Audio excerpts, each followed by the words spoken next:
കൊല്ലം ജില്ലയിലെ ഒരു തീരപ്രദേശമാണ് കരുനാഗപ്പള്ളി. വളരെ വിശുദ്ധമായ ദേവാലയങ്ങൾ കൊണ്ട് സമ്പന്നം തീരപ്രദേശം. തൊഴിലാളികൾ. പള്ളി എന്നാൽ പാലി ഭാഷയിൽ പരിപാവനമായ ഇടം എന്നാണ് അർത്ഥം. കാർത്തികപ്പള്ളി, മൈനാഗപ്പള്ളി, കരുനാഗപ്പള്ളി. പിൽക്കാലത്ത് ഇത് മറ്റ് ദേവാലയങ്ങൾക്കും ഇതേ പേര് സ്വാഭാവികമായി സ്വീകരിക്കപ്പെട്ടു. ബുദ്ധമത കേന്ദ്രങ്ങളുടെ ഒരു അവിടെ ബുദ്ധമത കേന്ദ്രങ്ങൾ ഉണ്ടായിരുന്നു. അപ്പോൾ ആ റൂട്ട് നമുക്ക് പരിശോധിച്ചാൽ അറിയാം. തിരിച്ച് കരുമാടി പോയിട്ട്. അപ്പോൾ ഇത് കൊല്ലം ജില്ലയിലെ ഒരു പ്രദേശമാണ് എങ്കിലും ആലപ്പുഴ ലോക്സഭാ മണ്ഡലത്തിന് കീഴിലാണ് വരുന്നത്. അവിടുന്ന് പ്രസിദ്ധമായ പോർച്ചുഗീസ് പള്ളിയുണ്ട്. പിന്നെ മലബാറിൽ നിന്നൊരു സിദ്ധൻ ഇവിടെ വന്ന് രാജാവിനെ കാണുകയും രാജാവ് ഒരു സ്ഥലം പള്ളിക്ക് അനുവദിച്ചു എന്നും അവിടെ മുഴുവൻ കരുനാഗങ്ങളായിരുന്നു എന്നും ആ കരുനാഗങ്ങളൊക്കെ മാറ്റിയിട്ടാണ് അങ്ങനെയാണ് കരുനാഗപ്പള്ളി എന്ന പേര് വന്നതെന്നും വിശ്വസിക്കുന്നുണ്ട്. അപ്പോൾ ഇങ്ങനെ പലവിധ വിശ്വാസങ്ങളുടെ ഒരു കേന്ദ്രവും കൂടിയാണ്. പിന്നെ ഏറ്റവും ഒടുവിലായി അതിൽ മലബാറുമായിട്ടൊരു കണക്ഷൻ കൂടെ പറഞ്ഞ സമയത്ത് അലി ഹസൻ എന്ന് പറയുന്ന ഒരു മുസ്ലിം സിദ്ധൻ, അദ്ദേഹം ഈ കരുനാഗപ്പള്ളി അന്ന് ദേശിങ്ങനാടിൻ്റെ കീഴിലായിരിക്കണമല്ലോ ഇത്, അവിടുത്തെ നാട്ടുരാജാവിനെ കണ്ടു. അപ്പോൾ കണ്ടിട്ട് അദ്ദേഹത്തിന് കുറച്ച് സ്ഥലം വേണം പള്ളി സ്ഥാപിക്കാൻ. അപ്പോൾ അദ്ദേഹം ഈ ഒരു പ്രദേശം കാണിച്ചു കൊടുത്തു. അന്നെല്ലാം വന്യമൃഗങ്ങളും ഒക്കെ ഉണ്ട്. അതിൽ ഏറ്റവും കുറഞ്ഞ പ്രദേശമാണ് കൊടുത്തത് അവിടെ. പക്ഷേ കരിനാഗങ്ങൾ ധാരാളമായിട്ടുണ്ടായിരുന്നു. കരിനാഗങ്ങൾ എന്ന് പറഞ്ഞാൽ ഈ കരിമൂർഖൻ ആയിരിക്കണം. ആ കരിനാഗങ്ങൾ ധാരാളമുള്ള സ്ഥലമായിരുന്നു. ഇവിടെ ഈ സിദ്ധൻ എന്ന് പറയുമ്പോൾ സൂഫി സമ്പ്രദായം പിന്തുടരുന്ന ആളായിരിക്കണം അതിൻ്റെ ഒരു വിശ്വാസം. അദ്ദേഹം ഈ ഒരു നാഗവുമായിട്ട് നേരെ അങ്ങ് അദ്ദേഹത്തിൻ്റെ കൊട്ടാരം എന്ന് പറയുമ്പോൾ നാടു രാജാവിൻ്റെ കൊട്ടാരമാണ്. അവിടെ ചെന്ന് കഴിഞ്ഞപ്പോൾ കൊട്ടാരത്തിലുള്ള സകലമാരും പേരും പരിഭ്രാന്തരായി 4 പാട് ഓടി.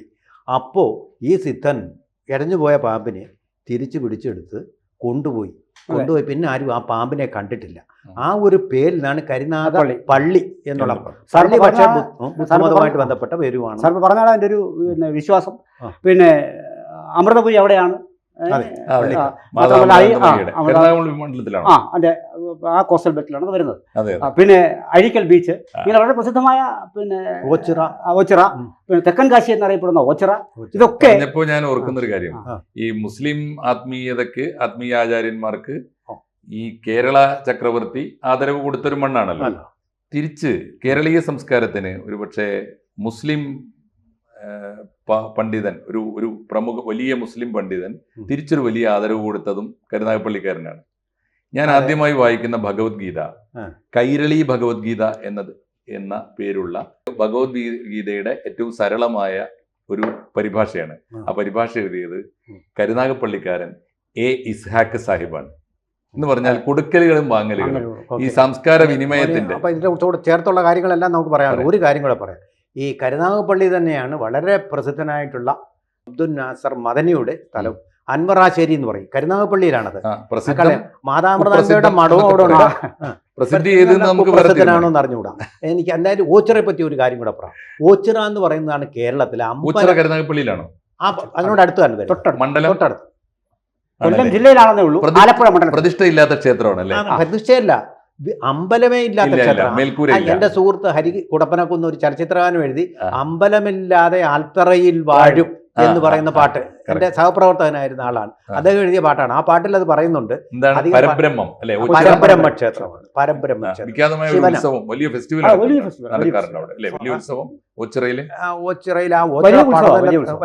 ഉത്സവമാണ് അവിടെ.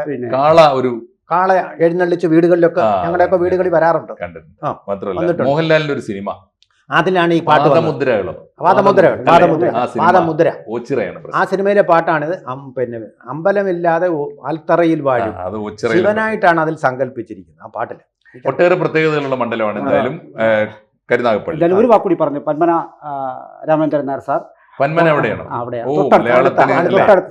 ഭാഷയ്ക്കൊരു വ്യാകരണവും സൗന്ദര്യവും ഒരു കൃത്യതയും വിശുദ്ധിയും ഒക്കെ വരുത്തി പറയുമ്പോ ചട്ടമ്പി സ്വാമികളുടെ പിന്നെ വിശ്രമസ്ഥാനവും അതാണ്. ആണോ? കരുനാഗപ്പള്ളിയാണ്. അല്ല, ഈ കരുനാഗപ്പള്ളിയെ കുറിച്ച് ഞങ്ങൾ വിശദമായി തന്നെ സംസാരിച്ചു കഴിഞ്ഞു. എന്നാൽ ദുഃഖത്തോടെ മാത്രം ഓർക്കാൻ കഴിയുന്ന ഒന്നുണ്ട് കരുനാഗപ്പള്ളിയിൽ. 2004 ആഞ്ഞടിച്ച സുനാമിയിൽ കരുനാഗപ്പള്ളിയുടെ തീരദേശങ്ങളിൽ നഷ്ടപ്പെട്ടത് 150-ലധികം ആൾക്കാരുടെ ജീവനുകളാണ്. ഒട്ടേറെ ദുരിതം ആ പ്രദേശത്തുകാർ അനുഭവിച്ചു. കരുനാഗപ്പള്ളി അവിടെയാണ് നമ്മുടെ ഇന്നത്തെ മണ്ഡല പര്യടനം. ABC ന്യൂസിന്റെ മണ്ഡല പര്യടനം ഇന്ന് എത്തി നിൽക്കുന്നത് കരുനാഗപ്പള്ളിയിലാണ്. കരുനാഗപ്പള്ളിയുടെ കണക്കുകൾ, ചരിത്രം, സംസ്കാരം ഒക്കെ ഞങ്ങൾ ഇങ്ങനെ വിശകലനം ചെയ്തു പോകും. കഴിഞ്ഞ കാലങ്ങളിലെ തെരഞ്ഞെടുപ്പിലൂടെ കടന്നു പോകുമ്പോൾ കരുനാഗപ്പള്ളി മണ്ഡലത്തിലെ ഇതുവരെ ഉണ്ടായിരുന്ന 57 ആദ്യത്തെ തെരഞ്ഞെടുപ്പ് തൊട്ട് കരുനാഗപ്പള്ളിയുണ്ട്. ആ മണ്ഡലത്തിലെ ഇതുവരെ ജയിച്ചു പോയ ജനപ്രതിനിധികളിലൂടെ കടന്നു പോകുമ്പോൾ എന്തെങ്കിലും പ്രത്യേകിച്ച് പറയാൻ തോന്നുന്നുണ്ടോ? നമ്മുടെ ബേബി ജോൺ, RSPയുടെ ബേബി ജോൺ സ്ഥിരം മണ്ഡലം ചവറയായിരുന്നെങ്കിലും ഇവിടെ ഒരിക്കൽ അദ്ദേഹം ജയിച്ചു പോയിട്ടുണ്ട്. കേവലം 208 വോട്ടിന്. ഒരിക്കലല്ല, 2 തവണ ജയിച്ചു. ആരെങ്കിലും കേസ് കൊടുത്തിട്ട് ചിലപ്പോൾ അതെ അതെ. അല്ല, ബേബി ജോൺ 2 തവണ ജയിച്ചു. 2 തവണ 2 തവണയുണ്ട്. പിന്നെയും ജയിച്ചു. 2 തവണയായിട്ട് പിന്നെയും ജയിച്ചിട്ടുണ്ട് RSPയുടെ. ബേബി ജോൺ 3 തവണ ജയിച്ചിട്ടുണ്ട്. കറക്റ്റ്. 208 വോട്ടിന് ആദ്യം ജയിച്ചു 60-ൽ അല്ലേ? അത് കഴിഞ്ഞിട്ട് പിന്നെ ജയിക്കുന്ന 67-ലും 70-ലും തുടർച്ചയായിട്ട് ജയിച്ചു. പക്ഷെ അന്ന് വലിയ ലീഡിന് ജയിച്ചു കേട്ടോ. പിന്നെ വന്ന് എസ്റ്റാബ്ലിഷ് ചെയ്തു. കാരണം നല്ലൊരു മന്ത്രിയായിരുന്നു, ശക്തനായ മന്ത്രിയായിരുന്നു. അതുകൊണ്ടാണ് പിന്നെ ജയിക്കുന്നത്. വേറെ പ്രത്യേകത എനിക്ക് തോന്നിയത്, ഈ സോഷ്യലിസ്റ്റുകളും കമ്മ്യൂണിസ്റ്റുകാരും മാത്രം പതിവായി ജയിച്ചു വരുന്നൊരു മണ്ഡലമാണ്. ഒന്നുകിൽ അവിടെ SSP, ഈ പറയുന്ന RSP ജയിച്ചിട്ടുണ്ട്, അതുപോലെ SRP എന്ന് പറയുന്ന ഒക്കെ സോഷ്യലിസ്റ്റ് പാർട്ടികളാണ്. അല്ലെങ്കിൽ പിന്നെ CPIയുടെ പ്രമുഖനായ നേതാവ് PS ശ്രീനിവാസൻ ഉൾപ്പെടെയുള്ള. പിന്നെ അതിന്റെ ഇടയിൽ ഒരു വ്യത്യാസം ഉണ്ടായത്, ഈ ഗൗരി അമ്മയുടെ പാർട്ടി ഒരിക്കൽ ജയിച്ചു അല്ലെ? രാജേന്ദ്ര ബാബു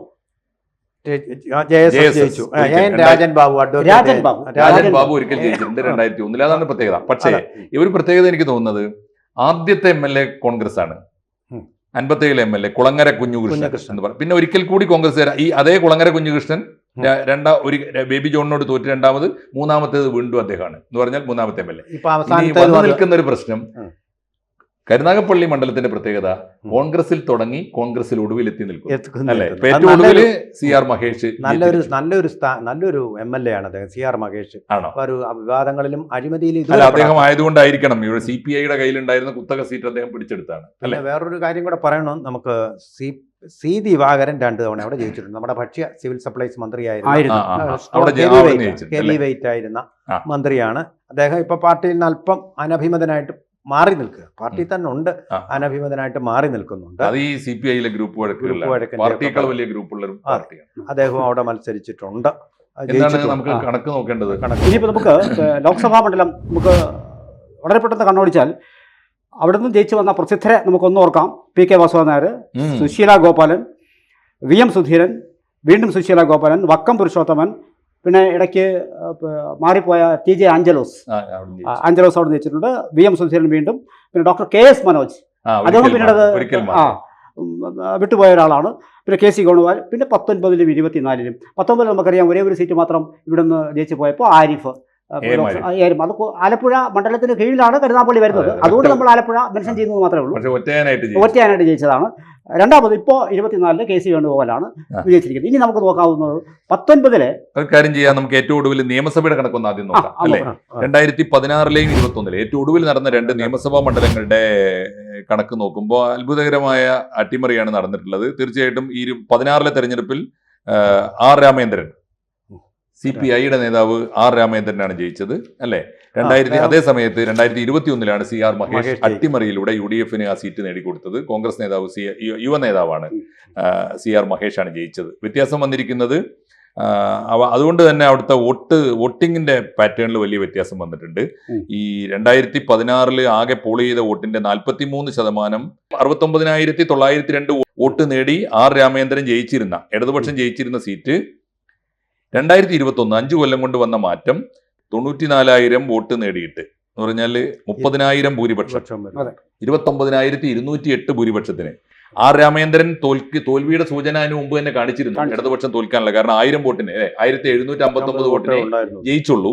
അത് അട്ടിമറിച്ചിട്ട് 30,000 വോട്ടിന്റെ ഭൂരിപക്ഷത്തിന്, വലിയ ഭൂരിപക്ഷത്തിന് ഒരു കമ്മ്യൂണിസ്റ്റ് മണ്ഡലം കോൺഗ്രസ് തിരിച്ചു പിടിക്കുന്ന ഒരു കാഴ്ചയാണ് നമ്മൾ കാണുന്നത്. അതാണ് നല്ലൊരു കാൻഡിഡേറ്റ് ആയതുകൊണ്ടാണ് ഈ വിജയം വ്യക്തിപരമായി അല്ലെ? തീർച്ചയായിട്ടും അതൊരു വലിയ മേന്മയായിരിക്കാം. ഇനി വേറൊരു പ്രത്യേകത, വോട്ടിങ്ങിൽ വന്ന് ഒരു മാറ്റം കാണിക്കുന്നത് ഇവരാണ്. കൃത്യമായ മാറ്റം ഉള്ളത് എന്ന് വെച്ചാൽ വലിയ മാറ്റം കണ്ടത് ആരുടെ വോട്ട് കൊണ്ടാണ്, ആരുടെ വോട്ടാണ് കാര്യമായി അട്ടിമറിക്കപ്പെട്ടത് എന്ന ചോദ്യത്തിനൊരു ഉത്തരവുണ്ട്. BDJS ആണ് 2016-ലെ നിയമസഭാ തെരഞ്ഞെടുപ്പിൽ NDAക്ക് വേണ്ടി മത്സരിച്ച് BDJS സ്ഥാനാർത്ഥി സദാശിവനാണ്. അന്ന് 19,115. ഒരു പക്ഷേ എനിക്ക് തോന്നുന്നു BDJS കുറച്ച് സ്വാധീനം കാണിച്ചിരുന്ന ഒരു കാലമാണത്, കാണിച്ചിരുന്ന മണ്ഡലവുമാണ്. തിരിച്ചാണ് സാധാരണ കാണാറുള്ളത്. ബി ജെ പി മത്സരിക്കുന്ന മണ്ഡലത്തിൽ നിന്ന് BDJS കൊടുക്കുമ്പോൾ വോട്ട് കുറയാണ് സാധാരണ കാണുന്നത്. ഇവിടെ കരുനാഗപ്പള്ളി തിരിച്ചാണ്. ഈഴവ സമുദായത്തിന്റെ വലിയൊരു സമുദായത്തിന്റെ ഒരു ഭാഗത്ത് BDJS 2016 20,000-ഓളം വോട്ട് പിടിച്ചു, 19,115. എന്നാൽ 21-ലെത്തിയപ്പോൾ ആ സീറ്റ് BJP നേരിട്ട് ഏറ്റെടുത്തു. BJP മത്സരിച്ചു. ഒരു ബിറ്റി സുധീറാണ് മത്സരിച്ചത്. ഗണ്യമായി കുറഞ്ഞു, പകുതിയോളമായിട്ട് കുറഞ്ഞു. 12,000 വോട്ടാണ് ഇപ്പോൾ BJPക്ക് അവിടെ നേടിയിരിക്കുന്നത്. പക്ഷെ കരുനാഗപ്പള്ളിയിലെ ലോക്സഭാ തെരഞ്ഞെടുപ്പിന്റെ ഒടുവിലത്തെ കണക്കെന്താ? ഇതിനകത്ത് 19 ലോക്സഭാ തെരഞ്ഞെടുപ്പിൽ കരുനാഗപ്പള്ളി നിയമസഭാ മണ്ഡലത്തിൽ UDF 39.8% വോട്ടുകളാണ് ലഭിച്ചത്. അത് 63,303 ലഭിച്ചത്. LDF എത്തുമ്പോൾ അത് 36.8 മാറുന്നു, 58,523. NDAക്ക് 21.4 ആണ്, 34,111 വോട്ടുകളാണ്. NDAക്ക് 34,000 വോട്ട് കിട്ടിയോ? 34,000 വോട്ട് കിട്ടി.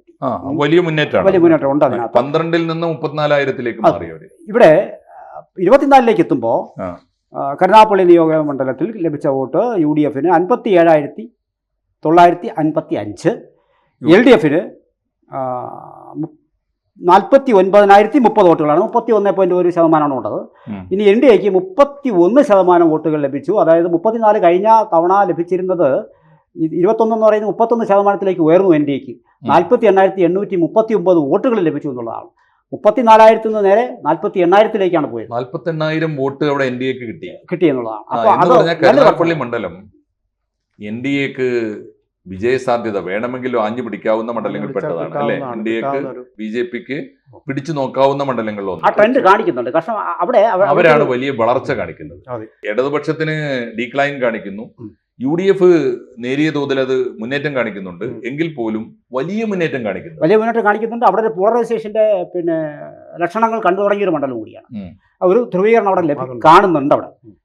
അത് പല കാരണങ്ങൾ കൊണ്ടാണ്. ഇപ്പോൾ മദനിക്ക് വലിയ സ്വാധീനമുള്ള ഒരു സ്ഥലമായിരുന്നു. പല രാഷ്ട്രീയ കാരണങ്ങൾ കൊണ്ടും ഒരു ധ്രുവീകരണം അവിടെ വിസിബിൾ ആണ്. മുസ്ലിം വോട്ട് അതുണ്ട് അതിനകത്ത്. അപ്പോൾ ആ വിസിബിലിറ്റിയാണ് നമ്മൾ ഈ കാണുന്ന ഈ 48,000-ൽ എത്തി നിൽക്കുന്നത്. അങ്ങനെ ആകുമ്പോൾ സാറ് പറഞ്ഞതുമായിട്ട് പോയി. ഇപ്പൊ ഈഴവ വോട്ടുകൾ വലിയ തോതിൽ BJPക്ക് കിട്ടി തുടങ്ങിയത് BDJS ആയപ്പോ കിട്ടി. BJPക്കും കിട്ടുന്നുണ്ട്, തുടർന്നും കിട്ടുന്നുണ്ട് അവർക്ക്. എന്ന് പറഞ്ഞാൽ ഇടതുപക്ഷത്തിന്റെ ഒരു റീഡിങ് ശരിയായിരിക്കും. അപ്പോ ഇടതുപക്ഷത്തെ പരമ്പരാഗതമായി പിന്തുണച്ചു വരുന്ന ഈഴവ കമ്മ്യൂണിസ്റ്റ് വോട്ടുകൾ വലിയ തോതിൽ NDA മുന്നണിക്ക് BDJS-നും BJPക്കും ഒക്കെ ആയിട്ട് ഒഴുകി പോകുന്നു എന്ന നിരീക്ഷണം ശരിയാണ് അല്ലെ? അതിന്റെ ഒരു പല പോക്കറ്റുകളിൽ നിന്ന് ഒഴുകി പോകുന്നുണ്ട്. പല പോക്കറ്റുകളിൽ നിന്ന് ഒഴുകി പോകുന്ന ഒരു പോക്കറ്റ് ഇതാണ്. തീർച്ചയായിട്ടും അതാണ് അല്ലെ. കാരണം മദനി ഫാക്ടർ തന്നെയാണ്. മദനി ഫാക്ടർ വന്നതോടുകൂടിയാണ് മദനി ഫാക്ടർ കേരള രാഷ്ട്രീയത്തെ വല്ലാതെ സ്വാധീനിച്ചിട്ടുണ്ടോ? ഒരു കാലത്ത് സ്വാധീനിച്ചിരുന്നു. അതിപ്പോഴും ആ ആശ്രമം അവിടെ തന്നെ ഉണ്ട്. അതിനെക്കുറിച്ചുള്ളൊരു ഭീതി മൈനാഗപ്പള്ളി അൻവാറുൽ ഇസ്ലാം. അതെ, അത് അതിൻ്റെ ഒരു ഭീതി ഇപ്പൊ PDP ഇപ്പോഴും ഉണ്ടല്ലോ. അപ്പോൾ അതിൻ്റെ ഒരു ഭീതി നിലനിൽക്കുന്നുണ്ട്. അവിടെയാണ് ഈ പോളറൈസേഷൻ വരുന്നത്. തന്നെയല്ല CPM അതുമായിട്ട് പ്രകടനത്തിന്റെ പാതയിലൂടെയാണെന്നുള്ള ഒരു വിചാരം സാമാന്യ ജനങ്ങൾക്കുള്ള വിചാരങ്ങളാണ്. അടുത്തുള്ള ഒരു കാര്യം സാറ് പറഞ്ഞത് ശരിയാണ്. മദനി എന്ന പേരിൽ നിലനിന്നാലും PDP എന്ന പേരിൽ നിലനിന്നാലും ഇല്ലെങ്കിലും ആ ഒരു ഇസ്ലാമിക് ഫണ്ടമെന്റലിസ്റ്റ് ടെൻഡൻസി തുടങ്ങി വെച്ചയാളും മദനിയാണ്. അത് പക്ഷെ ഏറ്റെടുത്ത് പിന്നെ SDPI-ക്കാരും ഒക്കെയാണ് എങ്കിൽ പോലും വലിയ ഇദ്ദേഹത്തെ അറസ്റ്റ് ചെയ്യാനുള്ള പോലീസിന്റെ നടപടിക്രമങ്ങൾ നടക്കുമ്പോൾ മാധ്യമപ്രവർത്തനം എന്നുള്ള നിലയിൽ ഞാനും അവിടെ പോയിരുന്നു. ഇദ്ദേഹത്തിന്റെ വരവ് പോലും ഞാൻ കണ്ടിട്ടുണ്ട്. മദനിയുടെ വരവും ബ്ലാക്ക് കാറ്റ്സ് ഒക്കെ ഞാൻ കണ്ടിട്ടുണ്ട്. എനിക്ക് തോന്നുന്നു ആറ്റിങ്ങൽ മുതൽ ഞാനത് കണ്ട ഒരാളാണ്.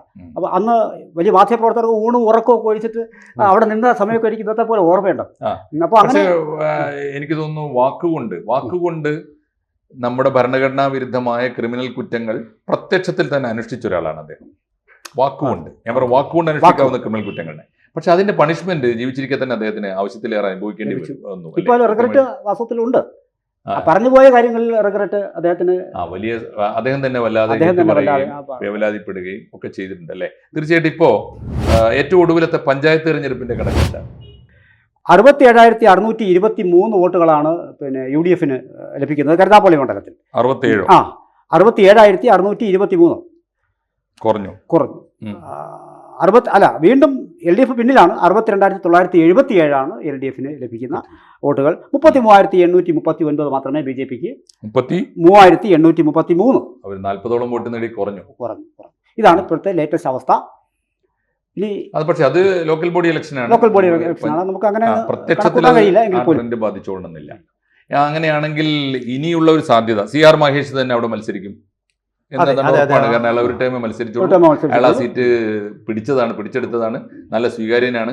വലിയ ജയിക്കുമെന്ന് വിചാരിച്ചതല്ല, ഇടതുപക്ഷ കോട്ടയായിരുന്നത് കൊണ്ട് ജയിക്കുമെന്ന് വിചാരിച്ചതല്ല. അദ്ദേഹത്തിന്റെ വ്യക്തിപരമായിട്ടുള്ള പാർട്ടിക്ക് അപ്പുറമുള്ള ഒരു അല്ലേ ഒരു പിന്നെ അദ്ദേഹത്തിനൊരു എന്താ പറയുക, ആ മണ്ഡലത്തിൽ ഒരു സ്വാധീനമുണ്ട്, പാർട്ടിക്ക് അപ്പുറമുള്ള ഒരു അംഗീകാരമുണ്ട്. അല്ല, അവിടെ ഹരിപ്പാടേക്ക് വരുമ്പോഴും ഒക്കെ ഇതേപോലുള്ള അംഗീകാരമുള്ള ചെറുപ്പക്കാർ ഇപ്പോൾ ഉണ്ട്. അത് പാർട്ടിക്ക് അതീതമായ വോട്ടുകൾ അവർക്ക് ലഭിക്കുന്നതുകൊണ്ടാണ് പല മണ്ഡലം നമുക്ക് ചർച്ച ചെയ്യേണ്ട പല മണ്ഡലങ്ങളുണ്ട്. അപ്പോൾ നമുക്ക് അത് വിഷയമായി സംസാരിക്കാം. തീർച്ചയായിട്ടും. കൂടുതൽ വാർത്തകളും വിശേഷങ്ങളും നിങ്ങളിലേക്ക് എത്താൻ ABC മലയാളം സബ്സ്ക്രൈബ് ചെയ്യുക, ബെൽ ബട്ടണും അമർത്തുക.